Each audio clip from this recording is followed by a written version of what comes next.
the Canadian side and the American side. It's eroded back quite a ways just since Charles Lyell's time. The textbook says this gorge that the river runs in, is 7.5 miles long. A simple calculation shows it's been 9,900 years. Oh, it's not that simple. See, Niagara Falls is right here. It started off further north up by Lewiston. If the Earth is millions of years old, why hasn't it eroded back to Lake Erie by now? Why is Niagara Falls right there? I have a theory about that, okay? Now here's my theory.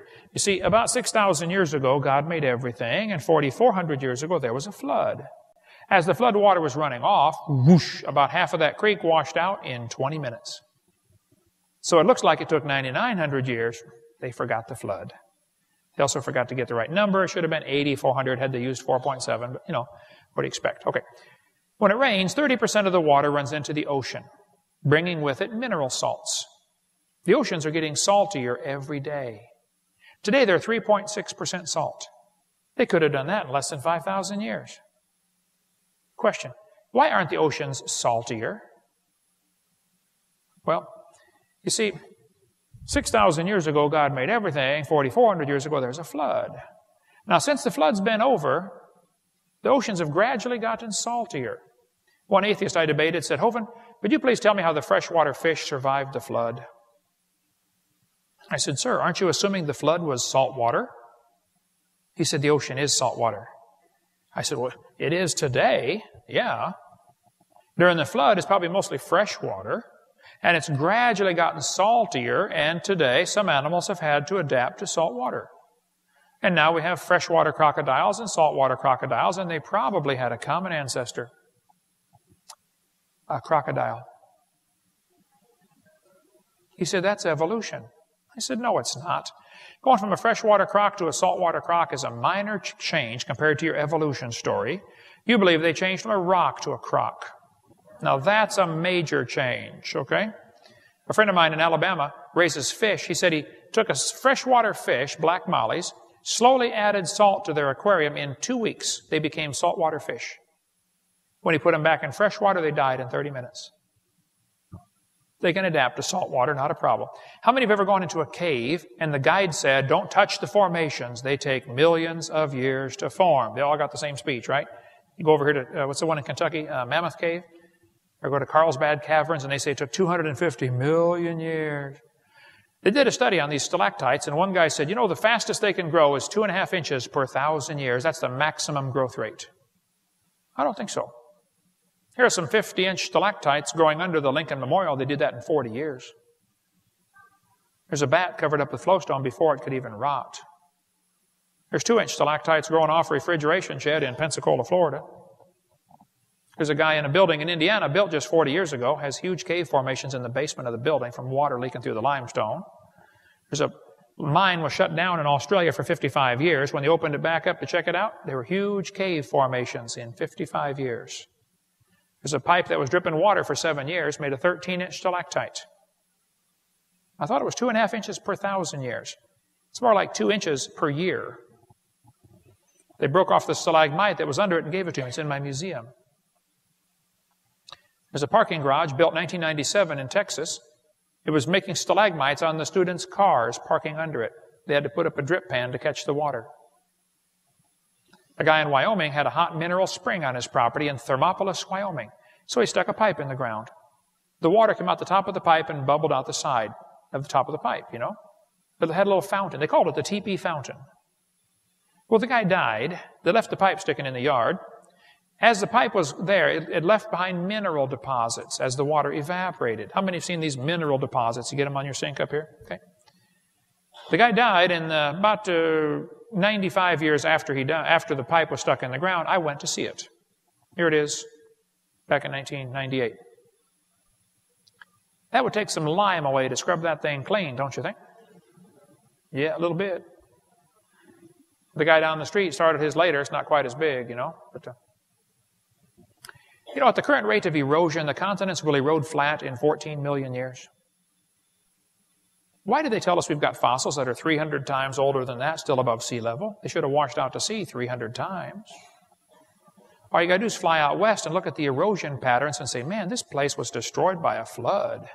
I mean, the whole world was destroyed by a flood. Just fly around like I do and look out the window once in a while. The oldest languages in the world are kind of interesting. Origin of major writing systems from National Geographic. What do they say? Well, they say the oldest writing systems in the world started about 3000 BC. 5,000 years ago. Oldest writing systems. And the oldest languages are modern, sophisticated, and complete. The Chinese said the year 2000 was the year 4700. They think they started their calendar with the flood. They called Noah Fuhai. The oldest recorded capital punishment, 3,800 years ago. The Hebrew calendar said the year 2000 was 5760. We know the Hebrew calendar is messed up because a rabbi purposely took some years out to make it not match the prophecy to fit Jesus. The Saxons had a genealogy going back to Adam. The Danes and Norwegians had a king list going back to Noah. Don't trust the Egyptian king list. That is greatly exaggerated. See the work by Corville on that and Evolution Cruncher. Why are the oldest reliable historical records less than 6,000 years old? Well, I have a theory about that. I bet you know what it is, don't you? Yeah. That Bible is absolutely right, folks. Absolutely correct, scientifically. The evidence for a young earth is overwhelming. The students aren't taught that. Students are only shown the evidence for an old earth. Remember the coins in the box? They better deal with the youngest ones, not the oldest ones. These books aren't really science books anymore. They're books about evolution. I think it's part of a much bigger picture for a new world order. See, the guys who started this country said, behold these truths to be self-evident. All men are created equal. They're endowed by their Creator with certain rights. Like you have the right to have a church, or does the government create churches? It's the difference between 501c3 and 508c1a. You better study that out. You have the right to get married, or does the government give the right to get married? It's the difference between a marriage license and a marriage covenant. Big difference. Better study that out.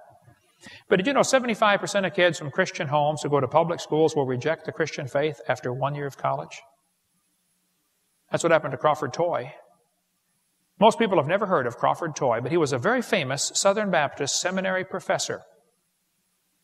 He almost married a girl named Lottie Moon. Has anybody ever heard of Lottie Moon? You know, you guys have the Lottie Moon offering every Christmas. She was a great missionary to China.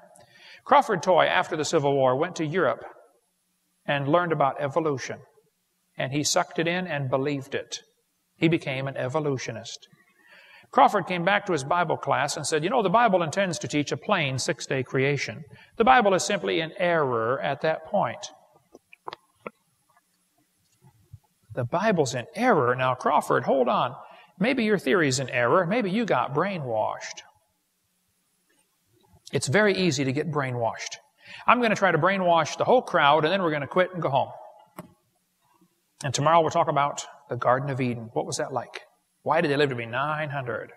But first I want to try to brainwash everybody. Here's what's going to happen. I'm going to tell you a little story. As I tell the story, I will brainwash you. Maybe you've never been brainwashed before. It's a harmless procedure. Don't worry about it, okay? When I'm done telling the story, I will ask you two simple questions about the story. If you know the answer, I just want you to raise your hand, okay? If you don't know the answer, it will be because you have been successfully brainwashed. Now pay attention. Here goes the story. Once upon a time, a man left home jogging. He jogged a little ways and turned left. He jogged a little ways and turned left.